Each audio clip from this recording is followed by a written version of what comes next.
How long gone? It is Thursday afternoon. I am back in freezing cold New York. And we be joking around on this podcast a lot, but shit is pretty serious in LA, Jason. Are you telling me this or No, I'm just saying, like, you're a man on the ground. Yeah. You know what I'm saying? And it's like when I left on Wednesday morning, like I told you, it was crazy. Like the airport was pretty normal. Like West Hollywood, it was obviously windy and the air was weird, but otherwise it was business as usual.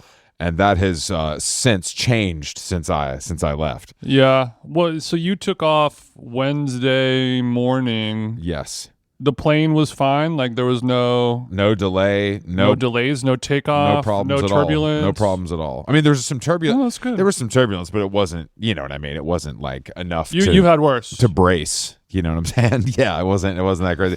and I just don't. But then I woke up this morning and they're like, Runyon's on fire. It's arson. There's problems, and it's creeping towards West Hollywood, which for some reason seemed crazy to me. Yeah. But Glendale, you're good. Yeah. Well, the part of Glendale that I live in is currently good. We really we're one of the few areas that's like, north, near the mountains and hills and stuff where we never had to evacuate, and we never really got that much smoke damage. I never saw any actual flames with my naked eyes. Yeah. We went to dinner on Tuesday with George. Yeah.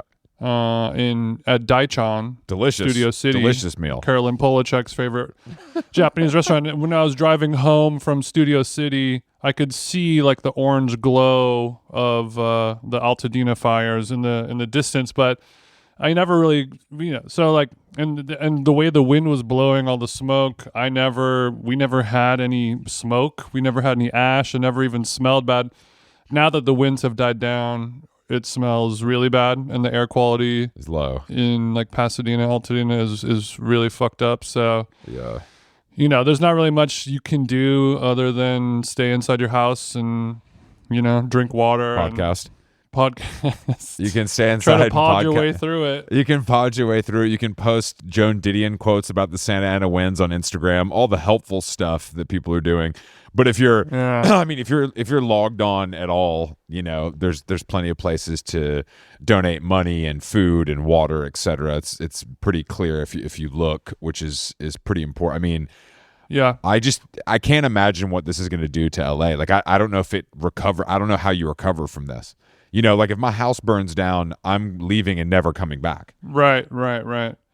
I mean, or at least leaving and not coming back for, let's say, 5 years. You know what I mean? Yeah, minimum. I mean, for a friend of the show, Yasi, who does Bandsplain, her house is gone. Yeah, Yasi Salik, her house. I mean, many friends, many past guests of the show. I saw Carol Kirby and Kiko's crib is done.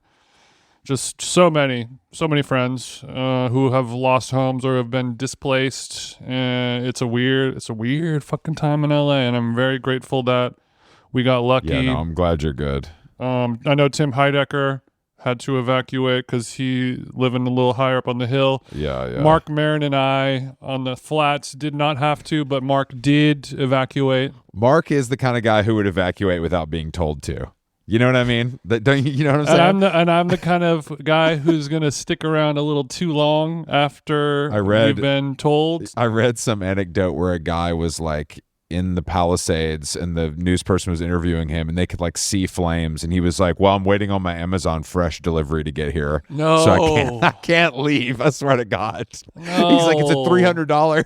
It's a $300. I'm like, bro, you've got your priorities fucked up. I mean, Amazon might be the only people who are going to drive over there. But yeah, like the last couple of days I've been, like the winds have been, 85 miles an hour. So we'll go outside and it's like trash can day yesterday. And, every single trash can is on its side, all of its contents blown all over the city. Oh, yeah. Just shit everywhere. And the garbage man is still driving around. And you see people running out of the front door, grabbing their trash can and trying to fill it back up with loose garbage and then set the can back upright because garbage folks don't do anything Yeah. except hit the button. No, I mean, but I saw. Yeah, it's been fucking weird. it's very weird. I mean, there's also that picture going around of the guy pouring almond milk on the fire, which is bringing some much needed brevity to the situation because the picture seems to be real from what I can tell. I don't know if it's a grok creation, but I it seems to be real thanks to our friends at Shutterstock. Who knows? I mean, I would say that this, everyone is always susceptible to groks, AI generated images, fake stuff all the time, and I have a really good handle on it. I feel like I can really sniff out what is real and what isn't real. I have a keen eye for it, and I feel like this event, this catastrophe, has combined with grok, has created some bad stuff. It's really, there's a lot of people that think the Hollywood sign is burning. Like news people are reporting on it. Like there's got to be a way to get a little more credibility going on with the AI generated stuff. It's one thing for like your senile grandparents to fall for it, but for your media literate fucking 32 when Reuters is reposting yeah, something's going on. When your 32-year-old fucking media literate college graduate friend. No, you're right. I mean, I literally wrote about it. Or just me. I wrote about it this week for GQ about how, Zuckerberg said, fuck it. Like we all got to kiss the ring because Trump's boss, and we want some, sideways. We want him to look sideways on some stuff, and like this is exactly that. It's exactly that. But yeah, it's fucked up. I mean, everyone in LA, obviously, we're thinking about you. And if you have the means to donate, I saw a homeboy from Div, his house is gone. Yeah. A few other people put up the GoFundMes. I've given some money away for sure this morning because I can't, drive water down to Paulie's. But do what you can because this is fucked up. Yeah, right after this, we're gonna go donate a bunch of clothes and some food. Yeah. I follow Uncle Paulie on Instagram. He's got a lot of great resources for food donation, and then our friends in Silver Lake, Well Wishes, Stevie and all them, and Cafe Tropical, they're doing a lot of food, and if you're on the east side, the Rose Bowl is where a lot of stuff is set up. So if you're in the food game and you want to donate food or just go down and help cook, that's a good place to start. I was thinking about just opening up the bean and cheese burrito factory here at TJ's house and just start, going. If you're going to eat, that might as well be delicious, That's a good way to look at it. I'll be handing out edibles as well, 5 and 10 milligrams. Yes. I mean, honestly, that is the most California shit of all time, is getting a breakfast burrito and some edibles. I mean, what's going to make you feel better than that? You know what I mean? That'll put some salve on the wounds. It is, I think the thing that America needs, Los Angeles, the thing that Los Angeles needs the most is like some sleep. Yeah. Because when the fires are opening and closing and popping up on like the Hollywood Hills Sunset Fire. Yeah. 5:30 p.m. yesterday, it started. Yeah. 5:20, it did not exist. 5:30 it started. By 6:30, all of Hollywood evacuated. Full gridlock, super crazy. So like everyone is just unable to just sleep because you're just glued to your phone wondering if the pile of dirt next to your house is going to go up next. So yeah, that being said, indica is your friend. Get some fucking sleep. Watch The Office, disassociate, do whatever. Do anything but watch Friends. Don't do that. But that's this is the time where you do whatever you can to throw the book at it and get some sleep, because we're all just going to go crazy, and we're no help to anyone if we are void of rest. No, that's true. The only other thing going on is Jimmy Carter's funeral. Yeah, and today is Jimmy Carter Day, right? It is Jimmy Carter. So to celebrate, they had a funeral, and the video that's going viral is friend of the show, former President George W. Bush, walking by former President and Netflix producer Barack Obama and giving him a little tap on the stomach, kind of in a locker room style, I would say. Mm-hmm. And Trump and Barack having a little chat and other people not looking happy about that. And it's the lip readers. The lip readers have been hired, I'm sure. So I'll be checking later to find out what those two lip readers. What those two were gabbing about. But the presidential lip reader. The other big news is that she didn't. Mike Pence's, like, Trump was walking down shaking everybody's hand, and Mike Pence's wife stonewalled him. Like, didn't stand up, didn't look at him. I mean, which is pretty sick. I would do the same. Solidarity with your partner. You know what's cool too is Mike Pence's wife's name is Karen. You can't make this shit up. You know what I mean? You cannot make this shit up. K Pence. It's like K-Fed. It is like K-Fed. It is just like K-Fed. Sometimes all you can do in these awkward times of crises is tap your homie in the nutsack and imagine if hope to live another day. If George Bush gave Barack a nut tap at Jimmy Carter's funeral. I mean, that is just too good. I mean, you know George Bush has tapped so many nuts over the years. Yeah, Secret Service nuts are not safe, dude. Those guys probably wanted to quit a million times. They're like, I know my life is at risk, but I'm sick of him tapping my nuts. That's my real problem. I would say George W. Bush has tapped more nuts before you and I were born than we will ever fathom in our entire combined lives. Absolutely. Woo! George W. All right, well, we do have a guest today. A friend of the show, former guest, Hamilton Leithauser, is back. He has a new record coming out this side of the island. The single is out now, which I really love, and I think he put out another song called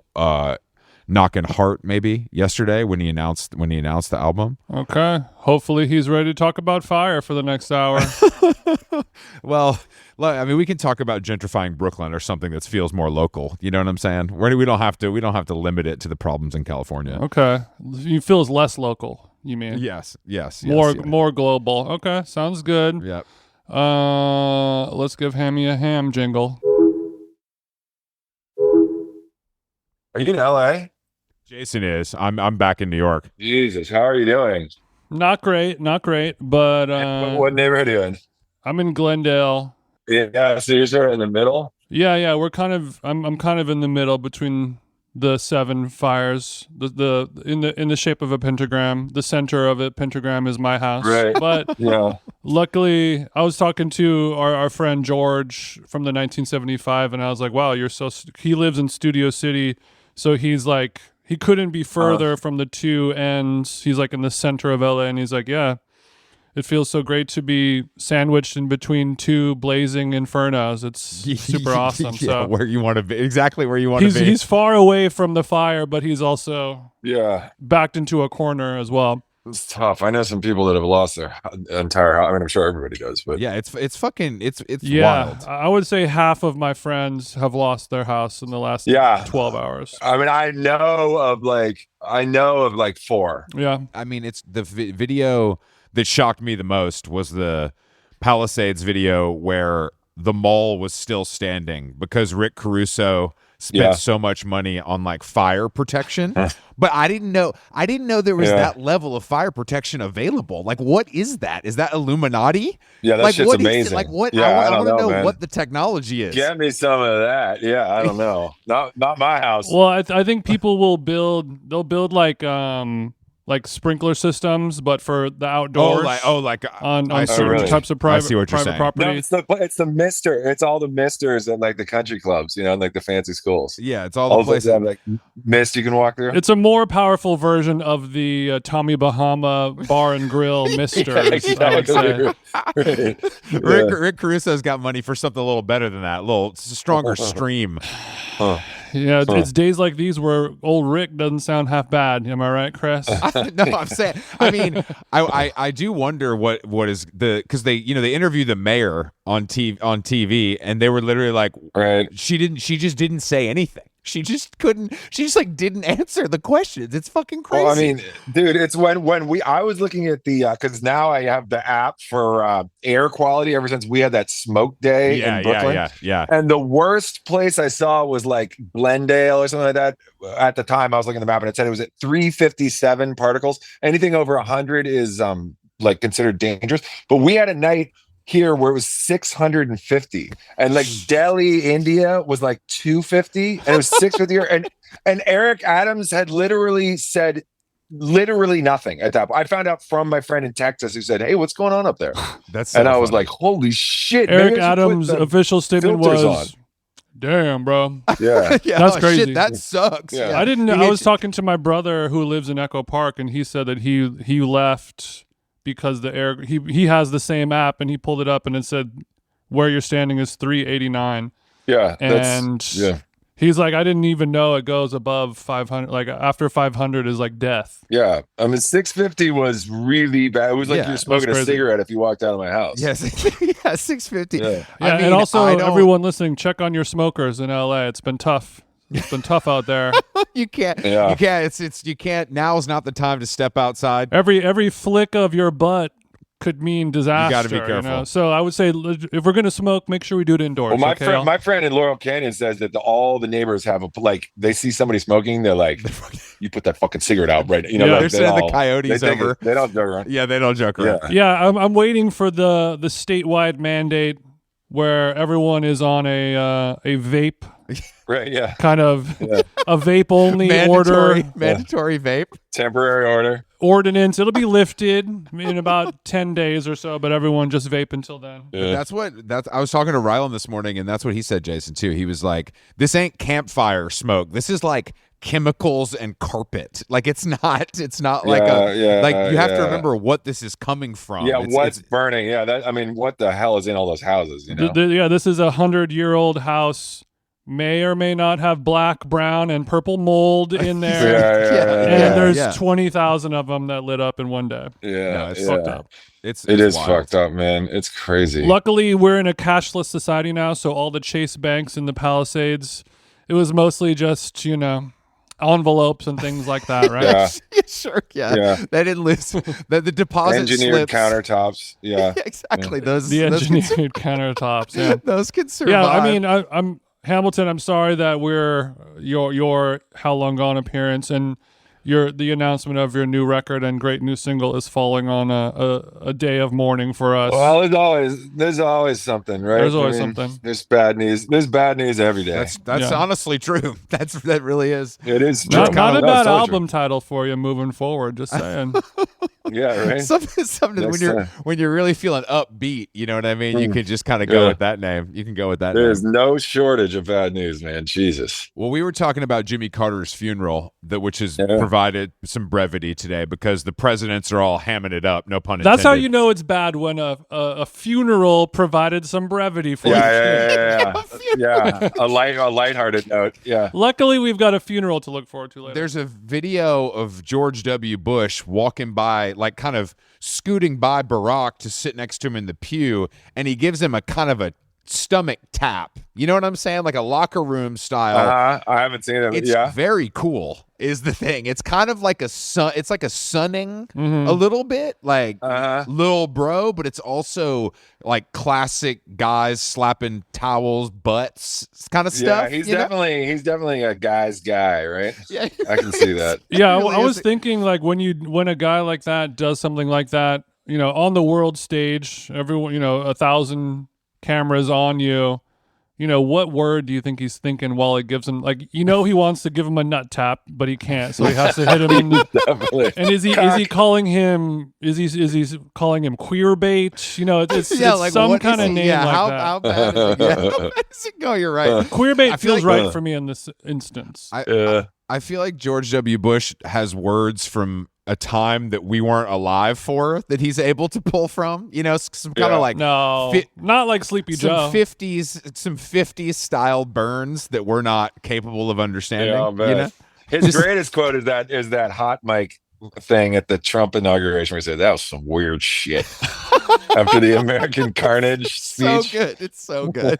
Yeah. Yeah. I mean, it reminds me all the time of when George Bush was our president, and it was as if Hitler was nominated. Yeah. People gave him so much shit. I mean, and obviously he did do so poorly, and a lot of bad stuff happened. But Not a great president. Not a great. but looking back, in the years since, there's a real yearning for those simpler times when you would just have like a weird drunk Texan who's like, man, that shit was weird. Yeah. Like, it's nice to just have a guy who like has some humanity in his eyes a little bit, and sort of talks like us. Yeah. That is kind That's of the base level that we're looking for now. He hasn't spoken. He never endorsed Kamala, did he? Oh, I think wasn't he one of the? don't think. I think he's like one of the only people that didn't, which was weird because like Dick Cheney did, and like I know Dick Cheney did. I think that which hurt her, but I think George W. is like, I'm down here. I'm watching the Rangers on cable.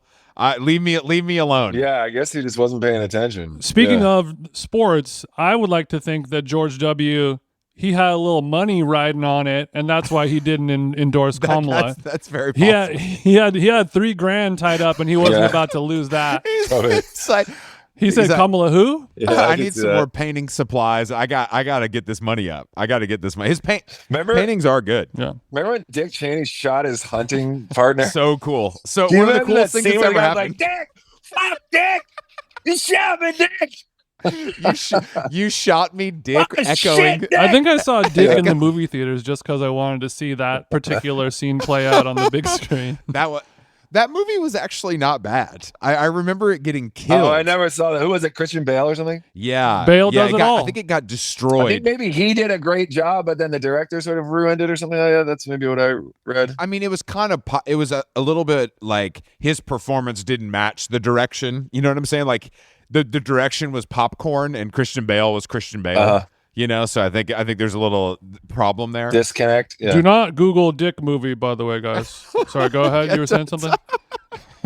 Oh, I fucked up again. No, that the Trump movie that came out with Sebastian Stan and Jeremy Strong. Right, haven't seen it's that. actually good, but like the timing, I don't understand. Like, guys, just wait. Like this is the worst possible timing to put this movie out. Why would you do this? Well, wasn't Trump publicly threatening to like seek retribution on whichever company picked it up, and they had like a 2-year waiting period because no American company would buy it? Or No, definitely.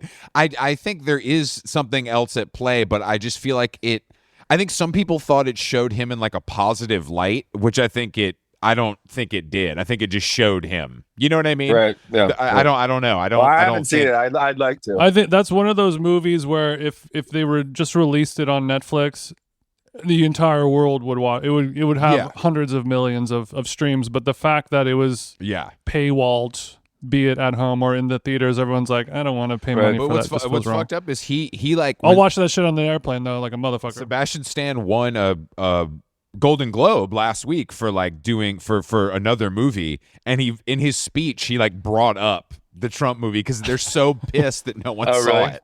Him and Jeremy Strong are like, they like were publicly outraged that no one saw it. It's like, dude, what do you expect? Yeah, you is there a Walkman album or a solo album like that you're still like, man? I mean, didn't get the love that it should have, and you're still kind of talking. He's like which one? 100% of yeah, close your eyes, throw a dart, you'll hit it.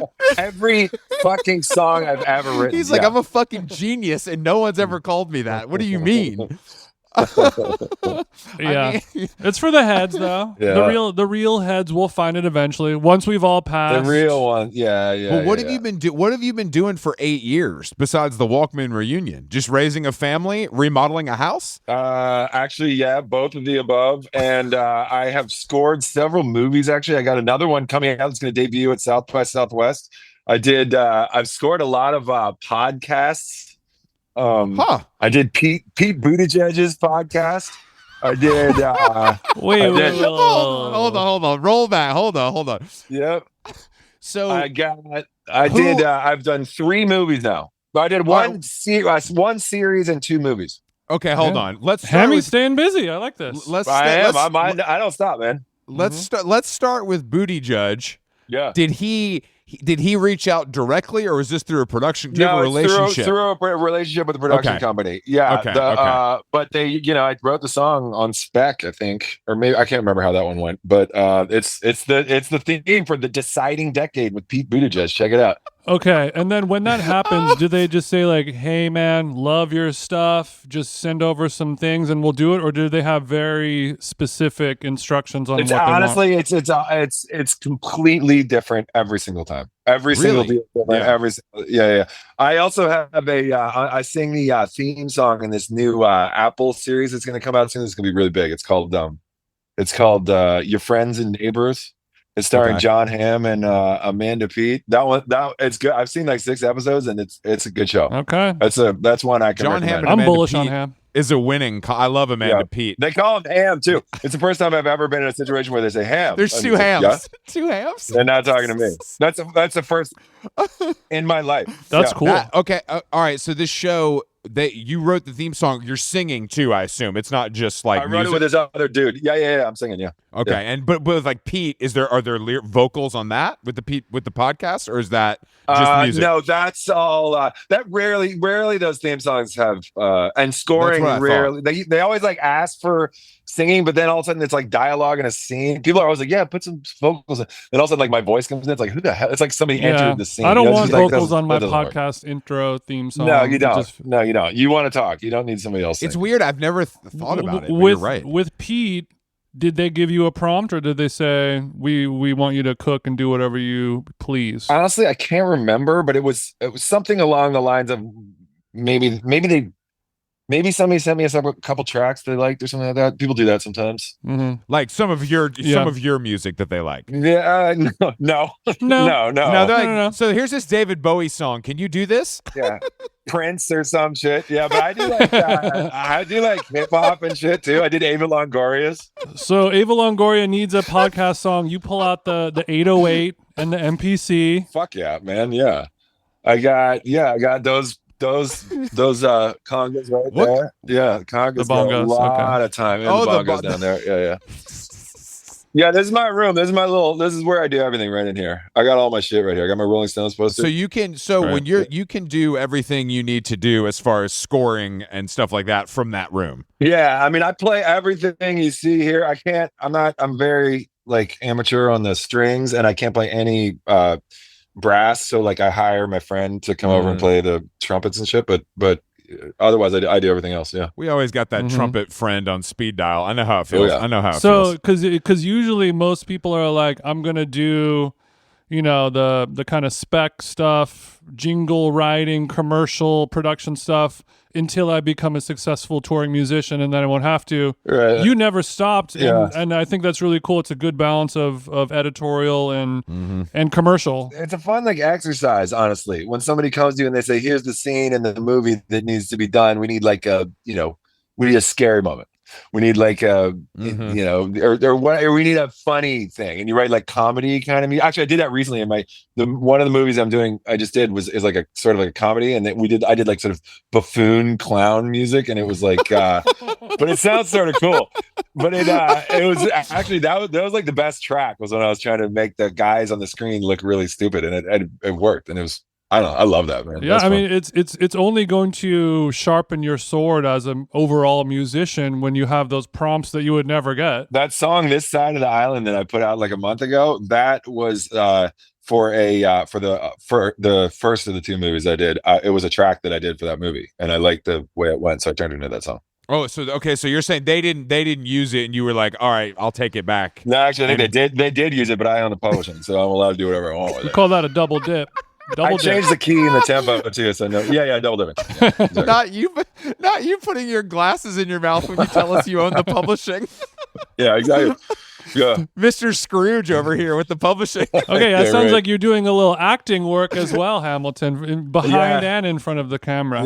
Yeah. I'll send you a headshot. Why don't you? That was a good take, Hamilton. One more from the top though, just for safety, but I think we got it. Why don't you? So has any of these shows or movies asked you to maybe make a cameo? Because that seems like a normal trajectory. No, actually, they fucking haven't. To be honest, I'm kind of a little bit disappointed in that. Because I know Jon Hamm's going to a coffee shop at some point in that show. I could see you as a barista. I know, man. They had already shot that one, but I mean, come on, man. It's been like 3 times now, and no, I haven't. that's fucked up. Yeah, I think we Yeah, should lean into the sort of young Dennis Quaid energy. You know what I mean? I get that. There's a I get hole in the that. market, and it's time to slide in. I get that. I actually You get met that, Dennis Quaid. I actually met Dennis Quaid like a year and a half ago, and I told him that. And he was like, "Oh yeah, I can see that."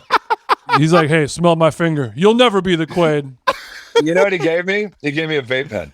No. I still have it. Really?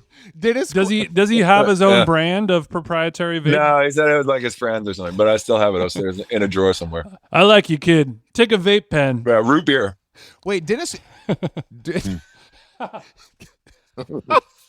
Dennis, you know I'm an adult man with kids. I don't do root beer vapes a ton. No. 60-year-old man with a root beer vape. I'm not gonna lie, I didn't hate it. Hopefully one day you'll share the stage with him. I've seen. You didn't hit it? You didn't hit it.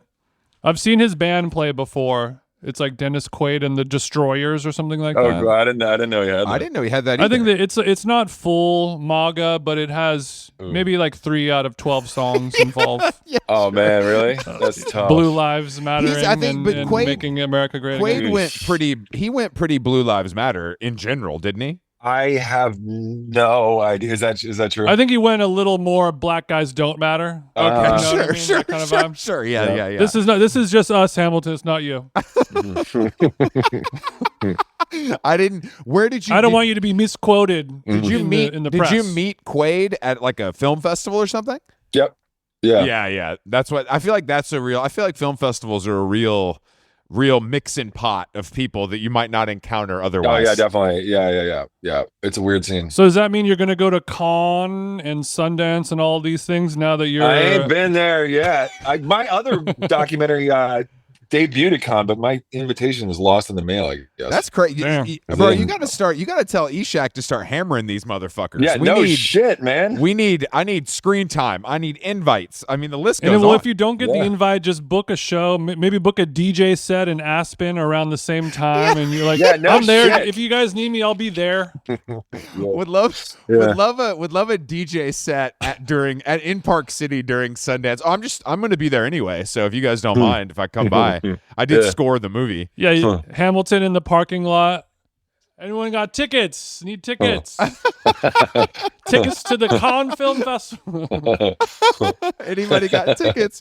All right, so you've been in the lab busy, but when you do this stuff, are you like fully alone? Is that the way you like to operate? Yeah, I do. I sit in this room by myself for endless hours. Are you smoking weed? Are you drinking? What are you doing? No. If I am drinking, yeah, but I can't work and drink. The moment I start drinking, it's all bets are off. The day's over. It's never worked. That's never worked for me. I just get lazy and you drink to celebrate finishing a dope song, not to start one. You drink to celebrate the end of the afternoon. Yeah.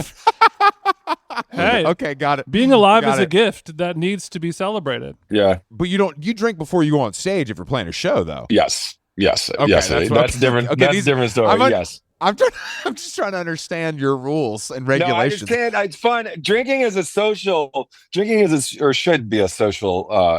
Activity. And I do love to have a drink when I play and when I go out and all that kind of shit. But not when I'm trying to write. I mean, writing music and drinking. It just dulls your mind. Honestly, for me, some people say it's great, but I don't know. Yes, yeah. Alcoholics say it really works for them, but for me, I just don't need to do that. Yeah, I can. As long as you have a good editor. Yeah. Everybody comes to it in their own way, I'll say. But I can imagine that drinking alone while trying to work would be detrimental to the work itself. Yeah. And I remember one time, Paul, we were working on a Walkman song a long time ago, and Paul said he smoked weed to see if it would help him write a song, and he woke up the next day and he had a reggae song on his 8-track. He was like, I guess that's how it works. You're like, that's not going to work for us, but I'm glad that you experimented last night after hitting the bong. Yeah. After hitting the bong. You don't strike gold every time, guys. It's fine. Yeah, that's true.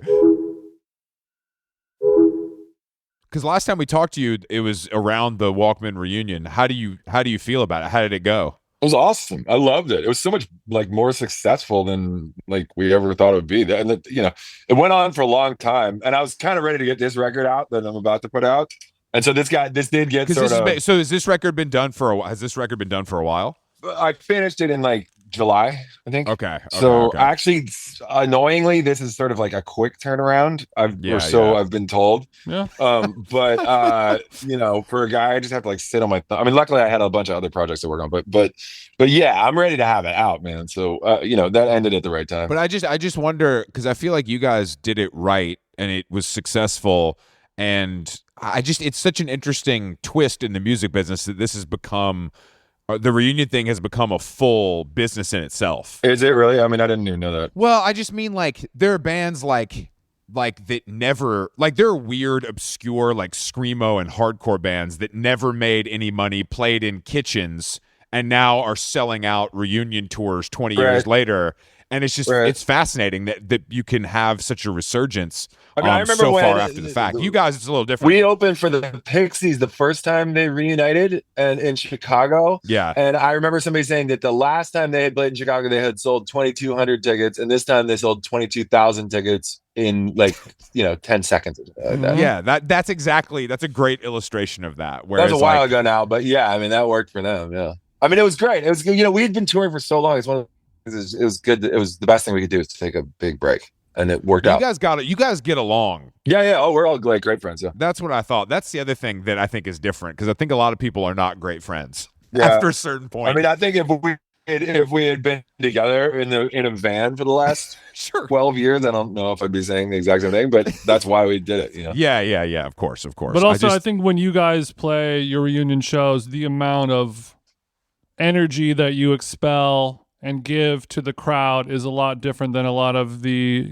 other reunion shows where we're going through the motions. You guys are just lucky to have us, all four of us guys who hate each other, right, with every bone in our body on stage for 45 minutes. But you're really you're sweating blood, cum, and piss is coming out, right? Man, I only got one volume. Yeah, I only got one on or off switch. No, I went to the show. I went to the show at Webster Hall, one of the nights at Webster Hall, and it was like I got there as you guys were going on, and it was so packed, I just couldn't see any. It was like pointless. Yeah, those are awesome. I couldn't see. Sounds like when we play at Webster Hall, Chris. Yeah, same vibe. You guys do Webster Hall? That's awesome. Well, we bring in chairs. It's seated, so it's not the same exact. When's your next New York gig? We just did. We usually do it we do New York and LA at the end of the year. Usually. Yeah, we just did. We did Webster Hall like a month ago. Yeah, it seems like 6 months ago. Yeah, it's crazy. Oh, how'd it go? It was great. The last two we did LA and New York. We did the El Rey in LA. Oh, nice. Webster Hall in New York. And those are probably our two of my favorite shows we've ever done. It's awesome. Like a fine wine, we improve with time. It's just podcasting live is when you realize that it's comedy, you have to approach it differently. And I think we realized that very, very early on, that's like what you're actually doing, because people don't want to sit there and have you talk about fires. You know what I mean? They want to hear something funny. Right. They want to hear fire comedy. Yeah, but I mean, it's either like you have to walk the line between like two authors on big chairs at a New Yorker event in discussion. Like Zadie Smith and blah blah blah are gonna, it's either that or like dick joke stand up, and then we have to be somewhere, find a spot in the middle. Right, the sweet spot. That's the sweet spot between dick jokes and Zadie Smith. That's kind of where How Long Gone. That's where we land. But do you? But you're doing are you doing the Carlyle again? Yeah, I just announced it yesterday. I released a song and a video yesterday, and we released all the Carlyle dates. But I think it was maybe too much information for one day. But yeah, I'm doing the entire month of March this year. Yeah, Hamilton. He's only doing 37 shows at the Carlyle this month. You didn't see it? Or it's in March? Is that what it is? It's the entire month of March. Yeah, this is the longest run I've ever done. Last year was 3 weeks. I think last year maybe we added a week, and this year we're doing 4. And I mean, it's exhausting, man. I mean, I'm sure that to the audience, it seems like the Walkmen show is more exhausting because it's, a lot of energy up there and stuff. But this is much harder for me because it's like Groundhog Day. Yeah, but it's more like the actual show because it's like it's just me, and it's a sign. Like people are eating like fucking cheesecake and shit when I go on. So it's like you got to tell jokes. You got to keep the night moving. It's more than just being a singer. Mm-hmm. So no, it's like Broadway vibes because you're there. What is it like? Tuesday through Sunday, like what are the like? Yeah, it's like Tuesday through Saturday. No, you take Monday off because Woody Allen played there, but then I think he finally folded. He finally got canned. I don't know, maybe it was that documentary or something. But he finally put the clarinet away. This year, Hamilton Mondays are available actually. So if you want to take it, it's kind of Mondays that did happen. They were suddenly available. We have an opening. I mean, I get, but you have a full band up there with you, and I remember because I went last year, and it's a tight space, which makes it feel good. It makes it's cool, that it's so small. That's the point. I mean, the point is that if it was like in the middle, there would be no point to do it. Yeah. It's like it's like 90 people or something. So it's like you really are just right there. I'm literally like standing on top of somebody's table, and it's. But what is it? Yeah, when somebody is having chicken paillard, right in front of you while you're kind of belting it out up there. Does that, if you it just get used to it? If it wasn't Cafe Carlyle, it would be like, I sort of feel like I'm pulling on a cruise ship, I think. But it's such like a classic New York spot, and it's like dinner and a show type vibe. Yeah, and it's like they just do it right. So it's like a special night for every single person who comes up. Is like, it's their big night out, and it's like, and it's fucking crazy. So it's like, but it just makes it like it's its own thing. I don't think we've looked at other places. Actually, this tour that I'm going to do, I'm going to try to sort of import this vibe into different cities. I'm coming to LA, and I'm doing 3 at that place Largo, which I've never been to. Mm-hmm. Yeah, that's great. That's sort of the idea there. So that's funny. I've never been to Largo either, and which seems insane to me, but that neither of us have been there. Rosalind took me to the sushi restaurant across the street. It is absolutely fantastic, by the way. If you guys are looking for a little sushi, is that what it's called? Yeah. Right, Jason? Is that across? Friend of the show, Rostam, loves that place. I hope it's still standing, because man, God bless that place. It's still standing right now. That kind of thing, that won't ever go away.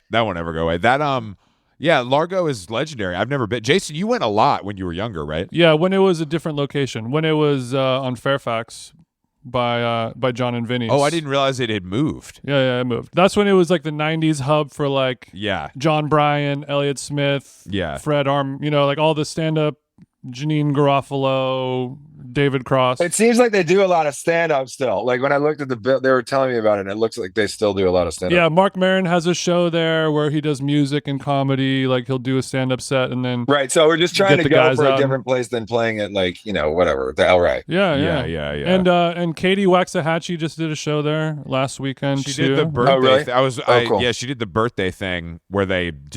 We were there in spirit, but we had to go to an event that was more famous. Her and her sister basically like pick friends and they cover songs, and it's pretty fun. I saw them do it for Vulture, but she was telling me that they have John Bryan's piano and Elliott Smith's guitar still at Largo. Oh wow. Mm-hmm. Which I didn't know it was like. I didn't know it was like that. I had no idea. Nor did I. Going to see John Bryan on a Monday, crammed in with just people who love music of all kinds, famous people, regular people.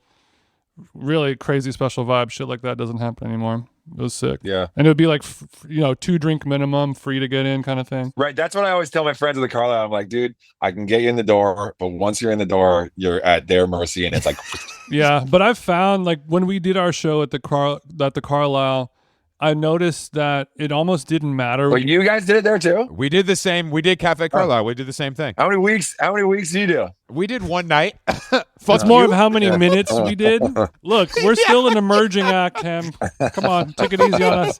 But what I noticed up there is that that's my term. You're getting a little too close to home here, man. Yeah, it's a room full of people who are just like, you could be up there doing nothing, and we are just so stoked to be in this magical room. See, that's great. Yeah. I know, it's great that you had that, because I have that now.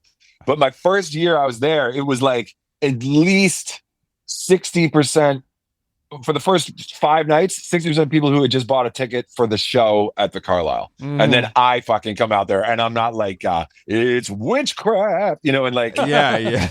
There's like these sort of fat Republican guys sitting there with like 17-year-old like escorts.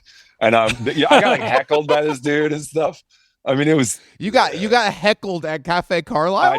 I did by this large dude with honestly like they looked like 17-year-old girls who was just definitely some business trip. It was like a cartoon character. How was your crowd work? Did you handle him? Indie musician owns heckler at Cafe Carlyle. Yeah, he caught me off guard though. Yeah. It was a huge headline on Stereo Gum. Yeah, I can see the Stereo Gum breaking news now. Okay, so when something like that happens, I feel like you're like the perfect guy for that. I feel like you like to have a little fun. I do. I'm prepared for it. I can handle it. I can handle it because I'm actually honestly I'm more than happy to. Yeah, like it's just.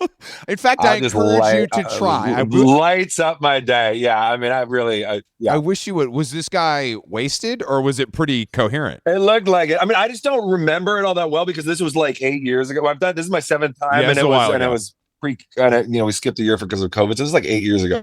But I remember it happening and thinking, holy shit, this happens at Cafe Carlyle. I think that's what I said. Like, I can't fucking believe this happens at Cafe Carlyle. I can't either. And that's why I'm asking questions about it. I can't believe it. Largo seems like a one. Everybody seems to think that place is awesome. But like in like London, it was really hard to find a place, which I would have thought would have been a shoe-in. You know? I've noticed a lot of people are looking for that kind of dinner theater feel where it's casual, small room, low ceiling, magical energy kind of thing.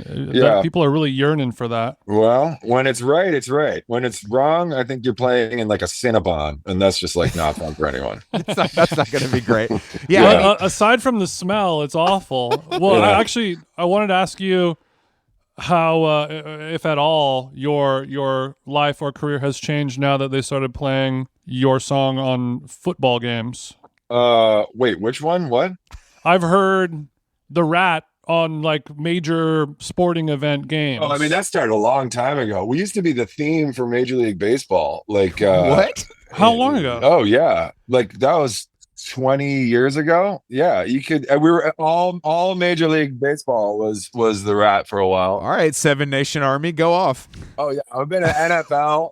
Yeah, 1,000 times. Opened the Super Bowl like 5 years ago or something like that. I had no idea. I was just watching at a Super Bowl party at my friend's house. And everyone points at you. Shit, bro. Dude. I mean, yeah, it caught me up, bro. I'll do that. I know that guy. He's here. Okay, so when your song, I mean, I 20 years ago when it came out and Major League Baseball made it their official song, do you get a check for that, or is that just kind of regular standard like commercial licensing stuff? I never actually really know, but I'm pretty sure you get a check for that. Yeah, I like that. You're just you're down there. You're in the lab. The money comes. It just comes from money comes from weird places, and you get it at times when you really didn't think you were going to, and then sometimes you think you're in for this big payday, and you get like just absolute peanuts. I really don't understand. And it just comes from so many different sources. I have no idea what's what. I mean, I don't even know who half the companies are that pay me, and I think I have like contracts with them. I don't know. Jonathan sets that stuff up. I don't know. Well, that's good. That's the nature of a freelance person in general. Whatever it is that you do, you have your lean months and things aren't going well, and you open up your mail and you're like, oh shit, $78,000 check. That's pretty fucking sick. Yeah, exactly. Right.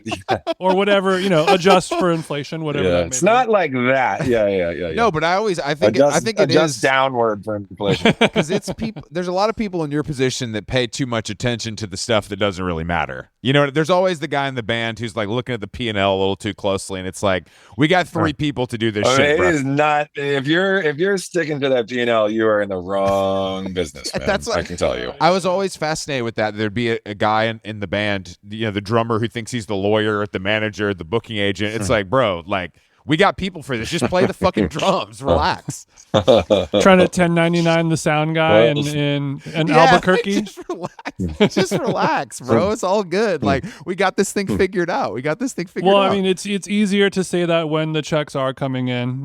When true. But if you have the privilege of being able to keep your head down, create the art, do what you want to do. I mean, if you can earn a living on it, then you got to be grateful. Yeah, you do. Yeah, I would agree with that, because you've never had, as an adult, you've always been a musician, right? You've never had a job, have you? The last job I had was at the Metropolitan Museum of Art, and I left that at the beginning of 2004, right when Bows and Arrows came out. Damn. Okay, David Berman, go off. Damn, I didn't know you worked. I was there for 6 years. Yeah, 20 years ago, when your song was the official song of Major League Baseball, you were working at the MoMA. At the Met.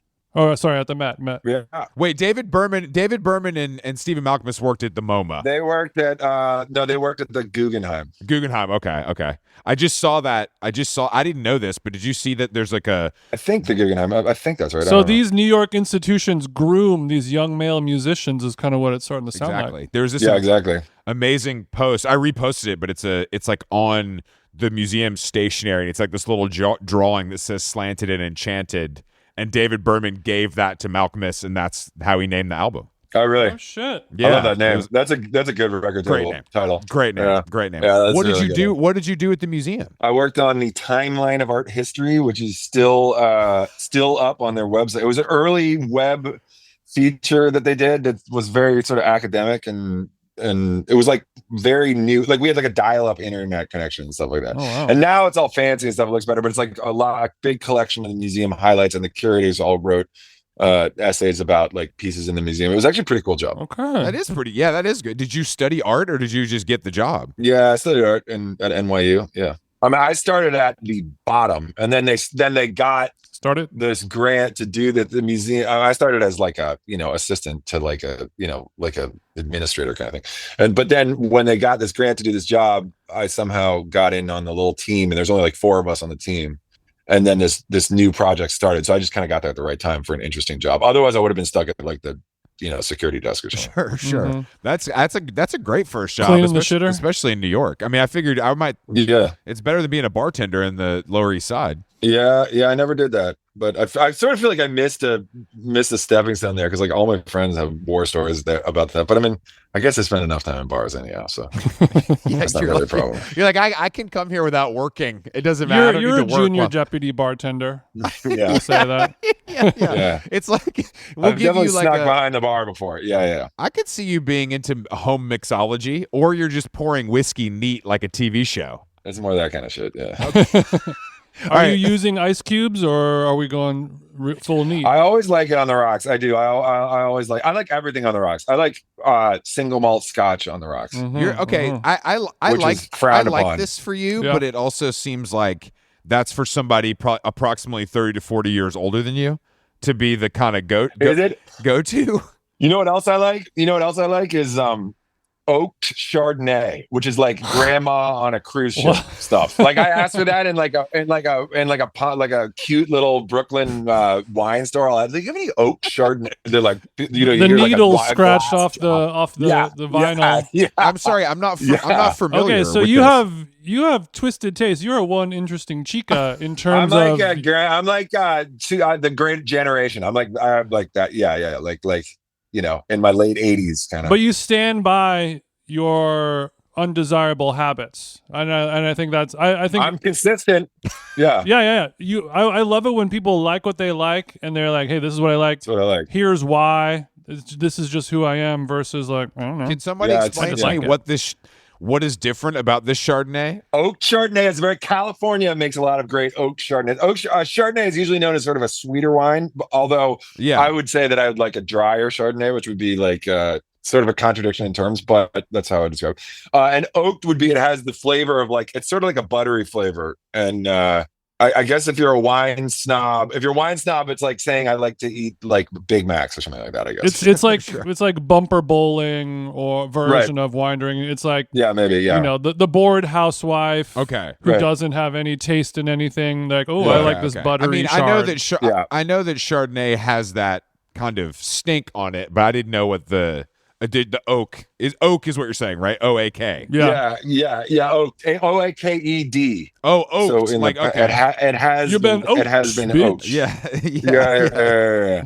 Get yourself some La Crema. That's the LA space C. That sounds like a damn Nespresso pod. You're doing What are you talking crema? about? Let's go, man. I'm telling you, man. Go get yourself some Ooh. crema. Then get back to me and tell me how much you hated it. You know, I've had Crema's Pinot Noir. I don't know if I've had the Chard, but maybe.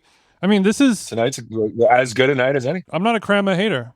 Crema okay with me, but I feel like there's been such the everyone is trying to move away from the natural wines, the funky barnyard flavors, and the interesting esoteric flavors.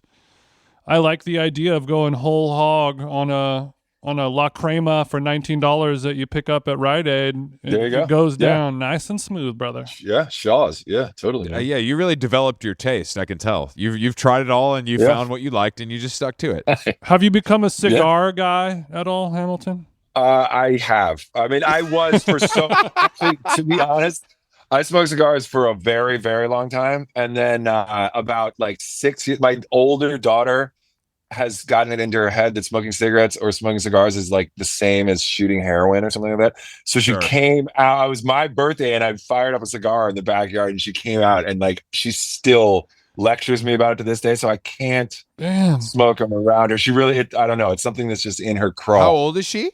She's 13 now. Maybe she's starting to learn that there's a little bit of I a thought at gray. 13, I thought they're already vaping at 13. Well, she probably is. That's why she's probably like getting soft on it. But I had one on New Year's Eve. My friend brought some actual Cubans that he'd gotten when he was in Havana, and it was the best cigar I've ever had in my life. It was fantastic. I don't know if I could develop a taste for it, or how long.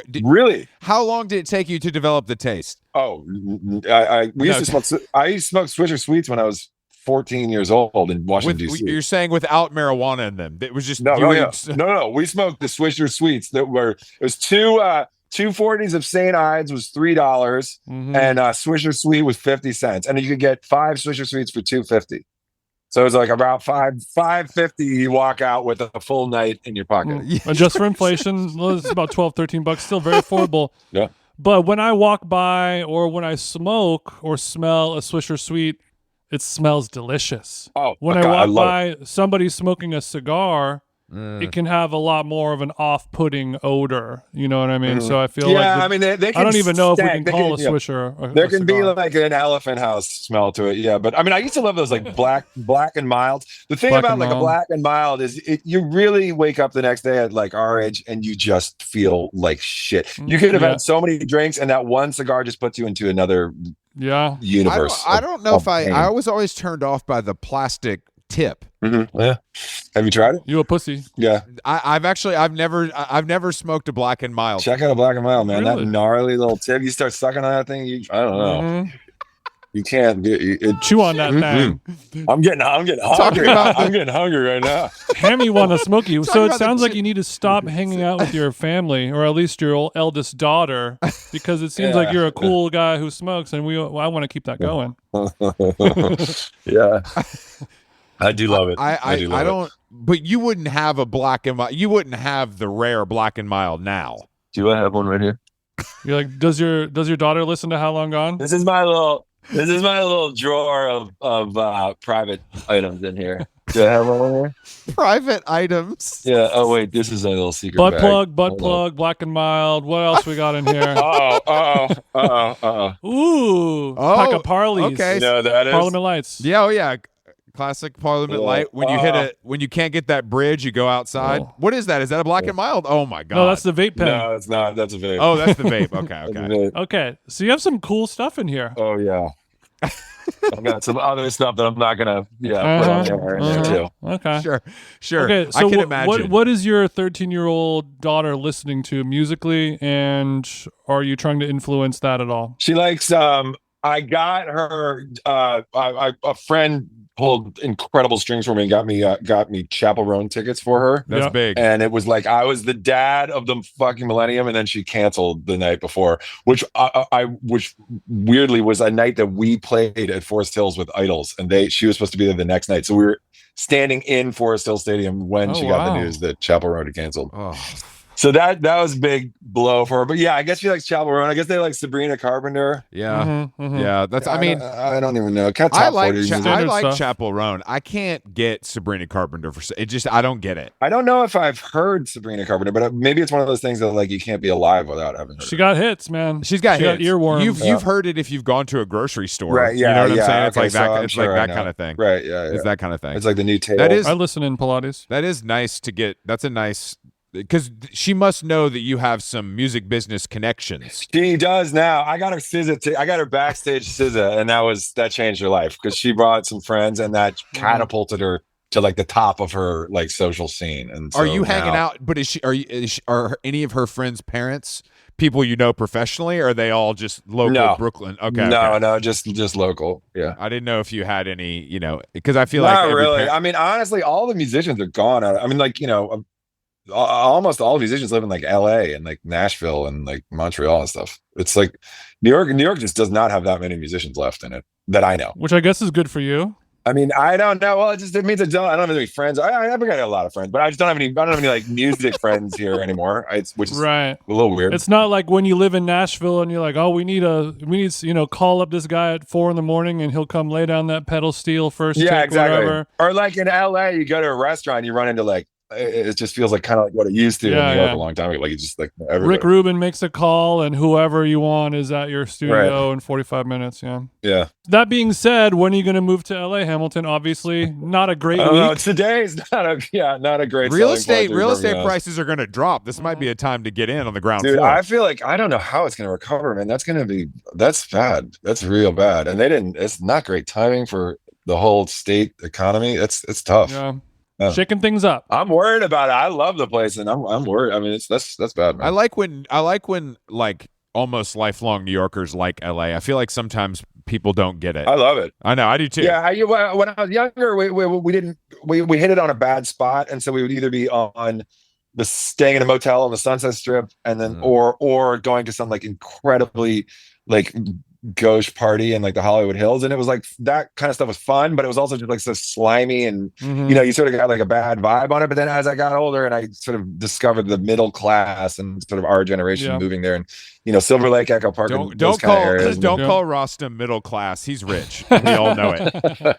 Well, no, I'm not talking about him. But yeah, I mean, and then honestly, so many musicians moved there. I mean, it wasn't like that originally. Like I didn't get like a very like homey feeling. I didn't get like a friendly feeling when I used to go there. But now it's great. I love it. I think that it's where like the music business exists, so if you're like doing co-writes every day, you have to live there. Right. Yeah. Really. I mean, you can't do that in New York. I mean, you could do it in Nashville, but it's very specific to that genre. Right. Yeah. Yeah. I think so. Yeah. That's not my world, but I think you're right about that. I'd love to see you in Nashville for a couple years, see what you could do.